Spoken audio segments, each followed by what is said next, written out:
It was a long time coming, but tonight we are getting a chance to go over a chapter of history that has been secret up until now. It took years to get 28 pages of a congressional report released discussing allegations that Saudi Arabia had a hand in the 9/11 attacks in some way, shape, or form. Tonight, we bring back correspondent Kevin Corke at the White House to show us what's inside.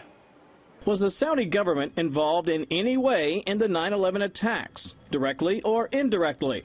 The previously classified 28 pages of the 2002 congressional report on 9/11 suggest the answer is yes. The documents, released today by the House Intelligence Committee, confirmed suspicions that the 9/11 terrorists, most of whom were Saudi nationals, likely received support from Saudi intelligence officers.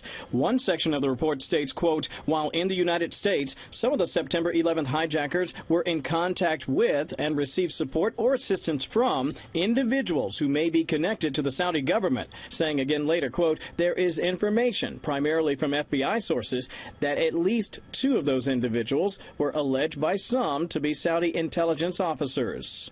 White House officials warned that the information in the 28 pages, which still has 156 redactions, was only preliminary intelligence. These pages, while they don't shed any new light or change any of the conclusions about responsibility for the 9/11 attacks, they are consistent with the commitment to transparency that the administration has tried to apply to even sensitive national security issues. On Capitol Hill, Intelligence Committee Chairman Devin Nunes drilled down even further, saying in his statement, quote, it's important to note that this section does not put forward vetted conclusions, but rather unverified leads that were later fully investigated by the intelligence community. This is just a start. Jack Quinn is a lawyer representing family members of 9/11 victims who have brought a lawsuit against the Saudi government, alleging it gave financial support to al-Qaeda. These 28 pages are, a small sliver of the evidence that's been amassed and that exists, and a great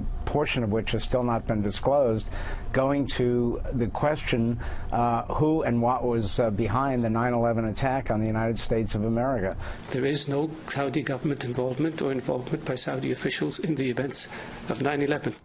A strong denial from the Saudis right there. And Brett, it may surprise some Americans to learn that the White House and the Saudi government actually do agree on one thing, and that is their opposition to JASTA. That's the Justice Against Sponsors of Terrorism Act, and that, if it made its way through Congress and were signed by a president down the line, could hold, like the Saudi government, for example, financially responsible to 9/11 victims' families. The White House says that would be a very bad idea.